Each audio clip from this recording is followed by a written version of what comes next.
नमस्कार। जय जय राम, जय सिया राम, जय हो बागेश्वर धाम सरकार, जय हो हनुमान जी महाराज। मेरे प्यारे सभी दर्शकों, आज की इस वीडियो में मैं दो बच्चों का बहुत ही दर्द भरी वाकया मैं लेकर के आया हूँ।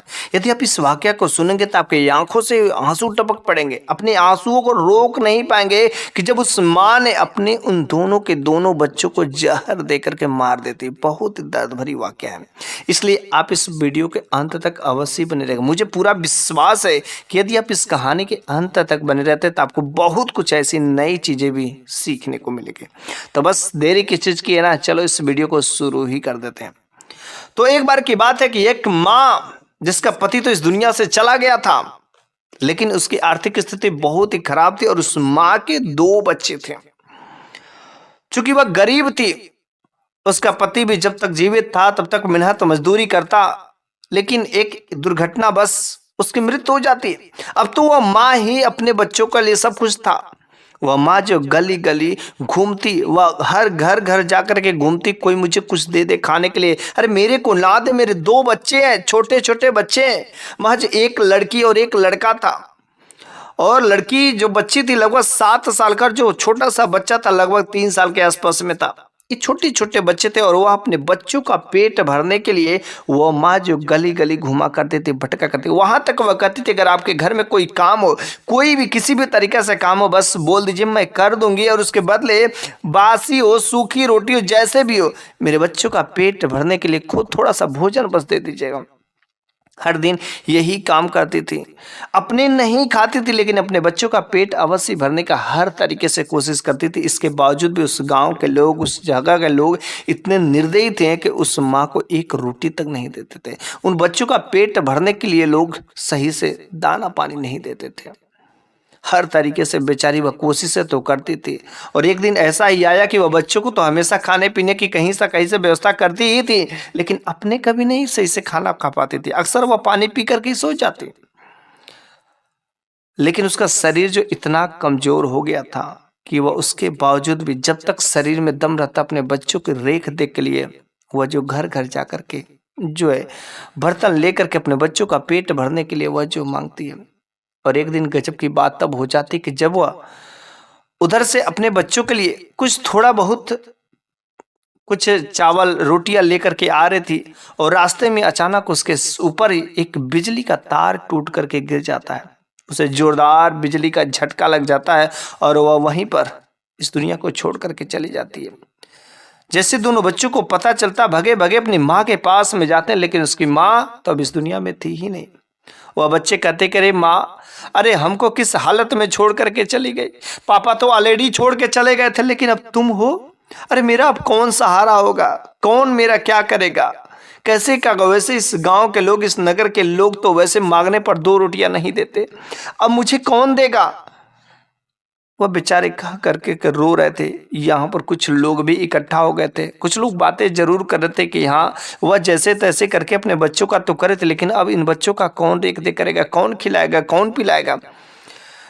उस गांव वालों ने इतना जरूर किया कि उसकी माँ की बॉडी को ले जा करके दाह संस्कार क्रियाक्रम करने के बाद वे बच्चे उस दिन जो रात्रि का समय रहता है काफी भूखे थे, क्योंकि सुबह से कुछ भोजन नहीं खाया था। वही माँ तो भोजन लेकर के आ रही थी, रास्ते में घटना घट गई। बेचारे दोनों बच्चे भूख से तड़प रहे थे, लेकिन कुछ समय तो उस माँ का दर्द ने, उस माँ का जो है हाल देख करके बच्चों का भूख शाम के समय मर गया था। सुबह होते ही बच्चे का भूख से तड़प रहे थे, लेकिन कहे तो कहें किसी से, बहुत ही मायूस होकर के बैठे हुए थे। तब तक जो है उसके घर का दरवाजा खुलता है और उसके चाचा और चाची का आगमन होता है।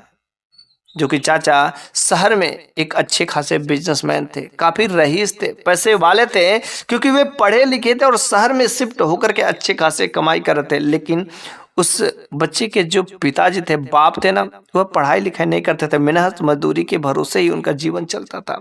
और आज वे भी लोग इस दुनिया से छोड़ करके चले गए।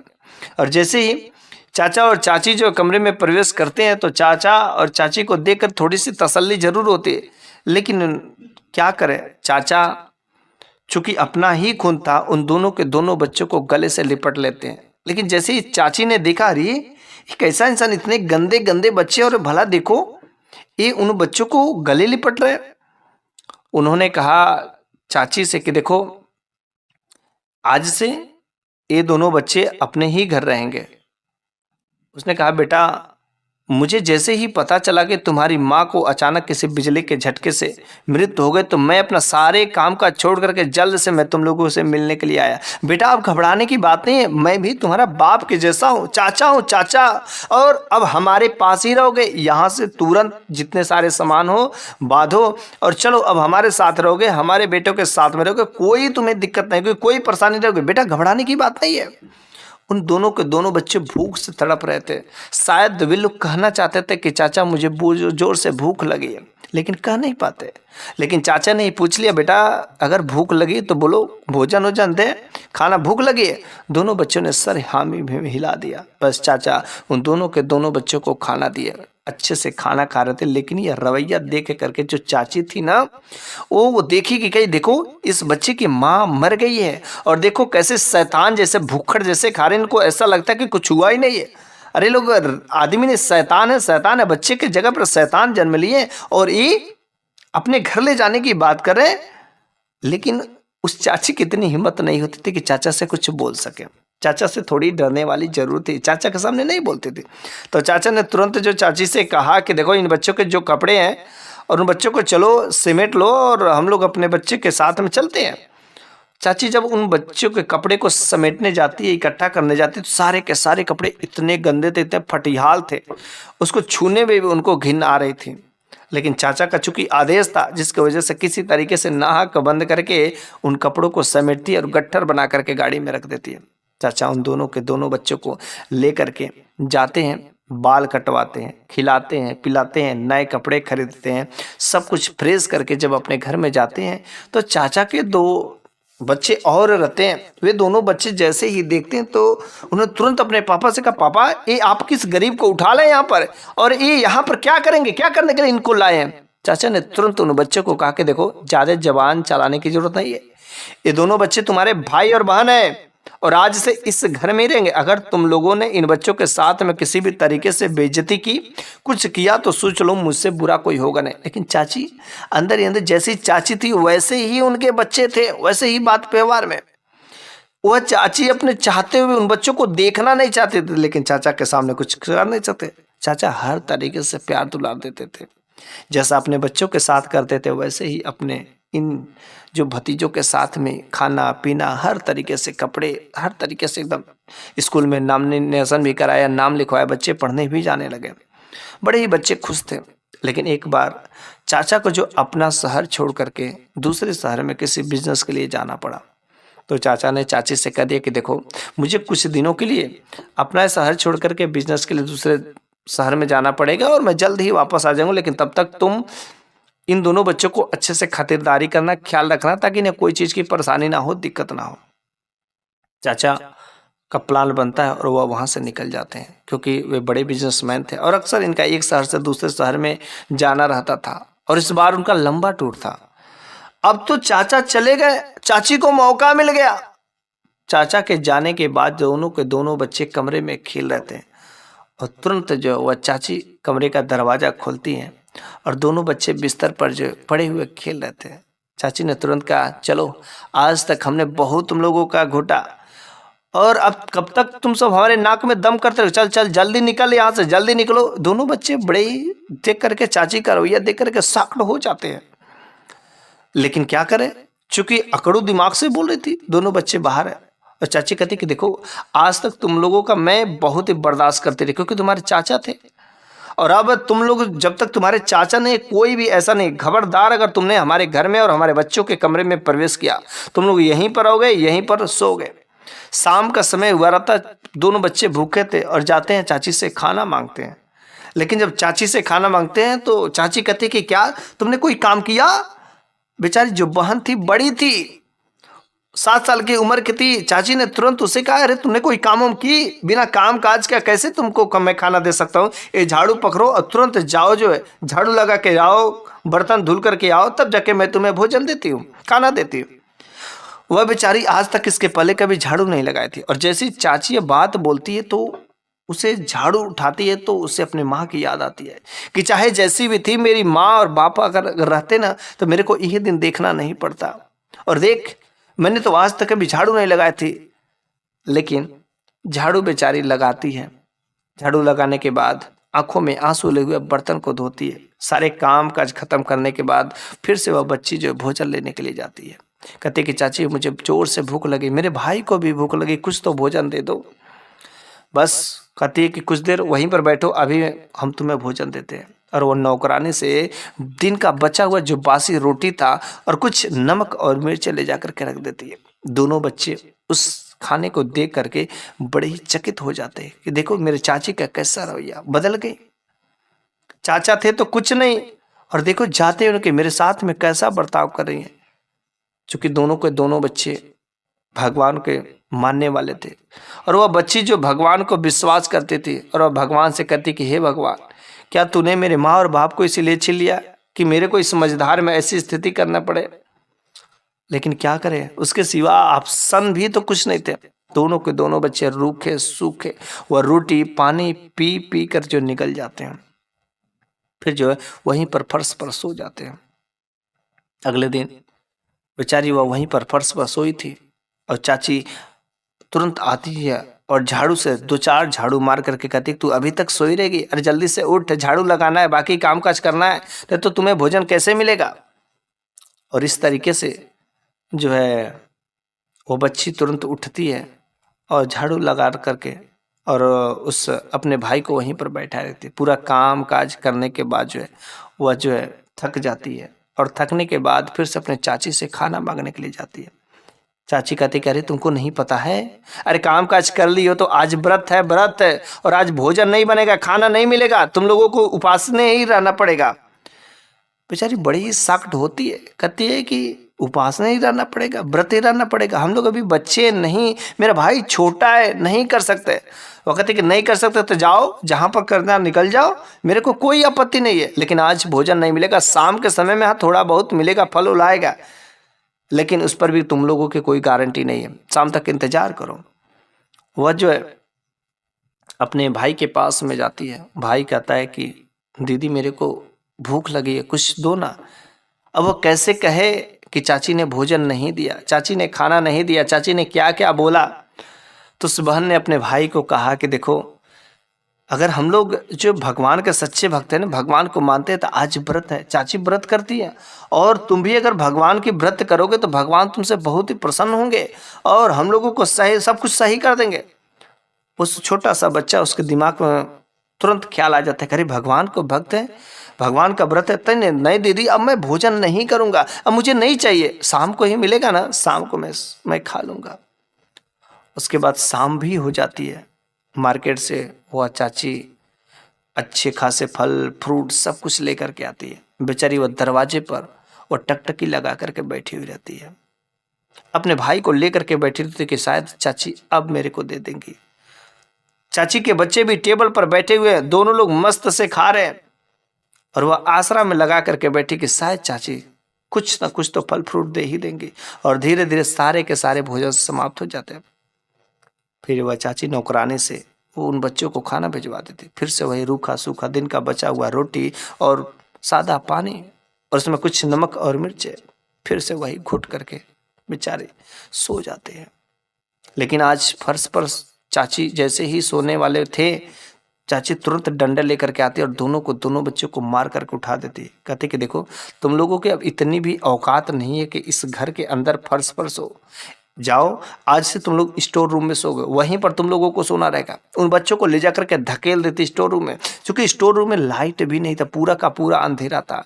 वह चाची से कहती है बच्ची मेरा भाई अंधेरे से बहुत डरता है, चाची जल्दी से मेरे को यहाँ से निकालो। लेकिन बेचारी गरीब तो करे क्या, स्टोर रूम में ले जाकर के फेंक देती और आती अपने घर का दरवाजा बंद कर देती है। अब दोनों के दोनों बच्चे रो रो करके घुट घुट करके उसी में सो जाते हैं। करे तो करे क्या, चाहे कैसी भी स्थिति रहती है, अगर उसकी माँ रहती तो शायद ऐसा नहीं करती, चाहे अंधेरा रहे चाहे उजाला रहता, कम से कम साथ तो रहती ना। लेकिन आज उसकी चाची उसके साथ में कर रही थी ना, शायद कोई माँ ऐसा अपने बच्चों के साथ में कभी कर ही नहीं सकती। सुबह होता है तो रात्रि के समय में काभी उसे मच्छर काटे रहते हैं, उसका तबीयत खराब हो गया रहता है, हालत खराब हुई रहती है, लेकिन करे तो करे क्या। सुबह होती चाची के पास में जाती, कहती कि चाची स्टोर रूम में मत भेजिए ना, वहां पर काफी अंधेरे है, मच्छर है, मेरे भाई का तबीयत और हमारा भी तबीयत कुछ अच्छा नहीं लग रहा है, खराब हो रहा है। उसने कहा तो मैं क्या करूं, है मैं क्या कर सकती हूँ। अरे तुम लोगों का वहीं पर सोना है, तुम लोग गरीब हो ना, जीवन भर गरीबी की मैं औकात दिखाऊंगी। हाँ तुम्हारे चाचा का दिमाग नहीं है, और देख अब तुम लोगों को वहीं पर रहना पड़ेगा, रहना और रहो, नहीं तो निकल जाओ। अब उन लोगों को दूसरा कोई सहारा भी नहीं था, क्योंकि यहाँ पर रूखा सूखा रोटी भी मिल रहा था, शायद अगर वहां से छोड़ करके कहीं जाते तो रोटी भी नहीं मिलता। बेचारे मजबूर थे। और अगले ही दिन जो है चाची उस बच्ची को उठा करके सारा वह काम काज करती है, चूंकि स्टोर रूम की सफाई करने के लिए उस दिन काम देते। कहती कि आज स्टोर रूम में रहती हो, अगर तुम्हें ज़्यादा मच्छर लगते तो स्टोर रूम की सफाई कर दो, उसके बाद तुम वहाँ पर रहना, लेकिन तेरे को यहाँ पर ही रहना। स्टोर रूम की सफाई करने के लिए वो बच्ची सुबह से ही लग जाती है।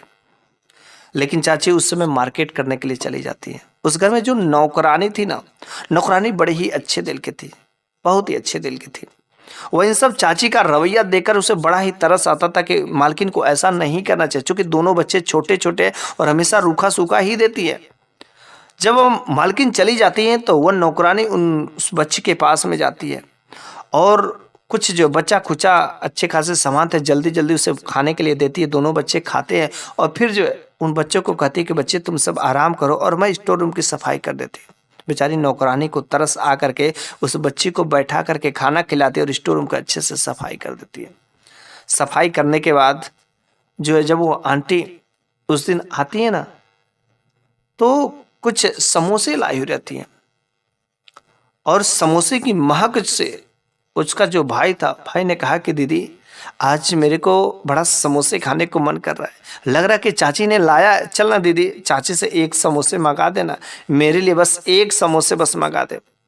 वो अपने भाई को लेकर के वहाँ पर घर में जाती है और वहाँ पर जो है बिल्कुल खड़ी रहती शांति से। टेबल पर जो समोसे रखे हुए थे, एक तरफ चाची और उससे दूसरी तरफ जो दोनों बच्चे बैठे हुए थे, समोसे खा रहे थे दोनों बच्चे। लेकिन तब तक जो है वह जो बहन थी अपने उस भाई के मन को शांति के लिए वह जाती है और तुरंत टेबल पर रखे हुए समोसे में से एक समोसे उठा लेती है और जैसे समोसे उठा करके ला करके अपने भाई को दे देती है। लेकिन चाची का दिमाग खराब हो जाता है, वह उन समोसों को रख करके और वह तुरंत जाती है, बेचारी उस छोटी सी बच्ची को मारना पीटना शुरू कर देती है, खूब मारती है और इतना मारने के बाद समोसे को छीन भी लेती है, छीन करके अपने बच्चों को दे देती है। उसके बच्चे खा लेते हैं, लेकिन वह उस बच्चे को इतना मारती है कि बेहोश हो जाती है, मूर्छित हो जाती है। बगल में नौकरानी भी खड़ी थी, लेकिन क्या करे, कुछ बोल भी तो नहीं सकती। लेकिन जैसे ही चाची थोड़ी सी कमरे में जाती, नौकरानी ने तुरंत जो है उस बच्ची को ऊपर जो पानी छीट करके उसको होश में करती है। बेचारे दोनों बच्चे आंखों में आंसू लिए कुछ कह भी नहीं सकते। फिर से वह स्टोर रूम में चले जाते हैं, भूखे, मन ललच रहा था, लेकिन क्या करें, स्टोर रूम में सोए हुए थे। तब तक जो अचानक उन बच्चों को ऊपर से रोने की आवाज सुनाई देती है। ऐसा लग रहा है कि चाची रो रही हैं। अरे चाची लेकिन रो क्यों सकती है।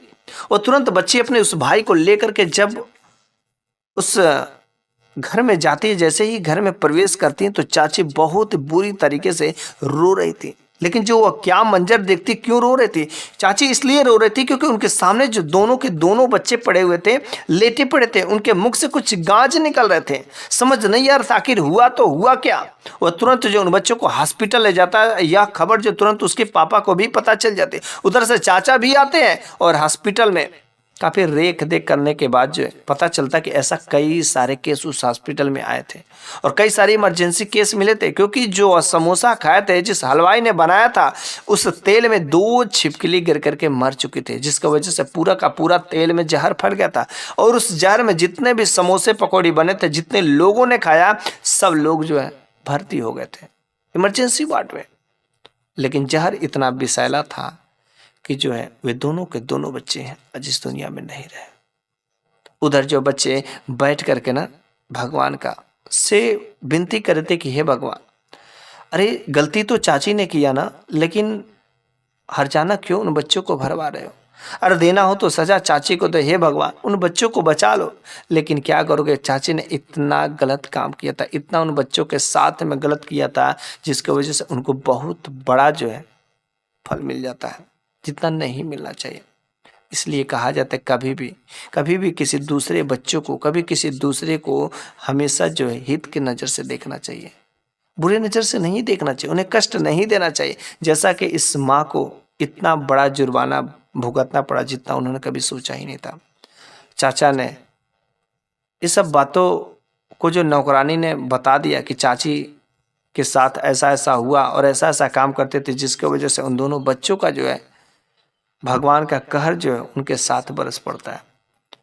चाचा ने अपनी पत्नी को समझाया कि देखो उन बच्चों के साथ में जो तुमने किया है ना, सारे की सारे चीज़ें मेरे को पता चल गए, और देख उसके लिए तुमको कितना बड़ा भुगतान करना पड़ा कि शायद पूरी जिंदगी भी अगर तुम रोगी तो भी कम पड़ जाएंगे। इसलिए ये जो बच्चे हैं, आज से तुम इन बच्चों को अपने बच्चों की तरीके से मानो, तुम्हें जीवन में कोई भी परेशानी, कोई भी कष्ट नहीं होगी।